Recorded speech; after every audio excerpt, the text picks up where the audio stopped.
حضرت عثمان حضرت صدیق اکبر کی دعوت سے دامن اسلام میں داخل ہوتے ہیں۔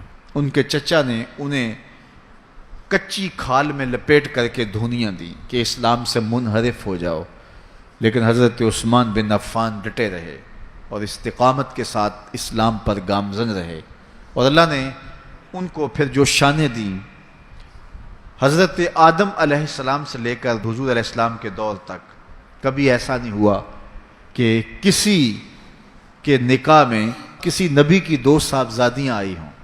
یہ اعزاز صرف حضرت عثمان غنی کو نصیب ہوا رضی اللہ تعالی عنہ۔ حضور کی دو شہزادیاں حضرت عثمان غنی کے نکاح میں آئیں، یکے بعد دیگرے، تو اس وجہ سے انہیں ذوالنورین، دو نوروں والا کہا جاتا ہے۔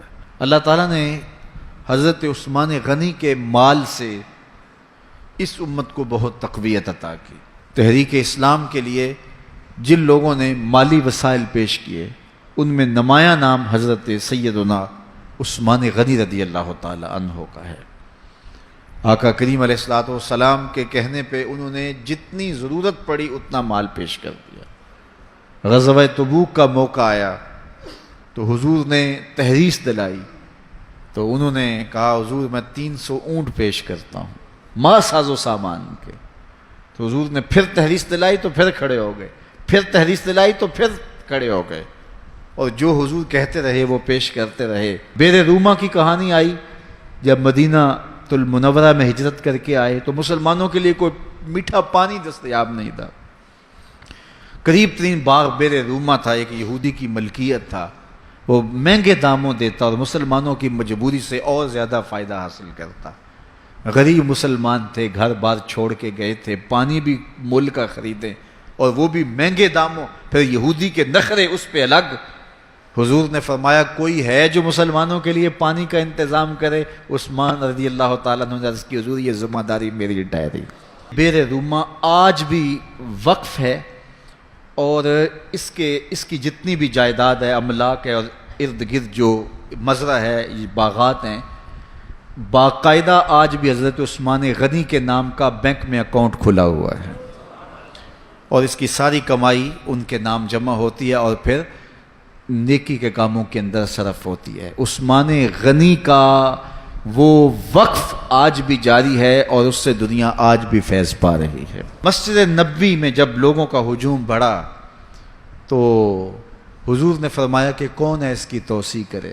حضرت عثمان غنی نے کہا حضور یہ ذمہ داری میں اپنے ذمہ لیتا ہوں۔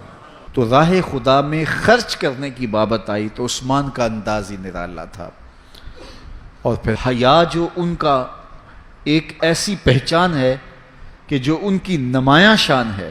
حضرت عثمان غنی رضی اللہ تعالیٰ عنہ کا جب آخری وقت آیا تو آپ جانتے ہیں ان کا پانی بند کر دیا گیا تھا، مدینے پر بلوائیوں نے قبضہ کر لیا، اور 40 دن تک حضرت عثمان غنی پر پانی بند رہا، گھر میں محصور ہو گئے۔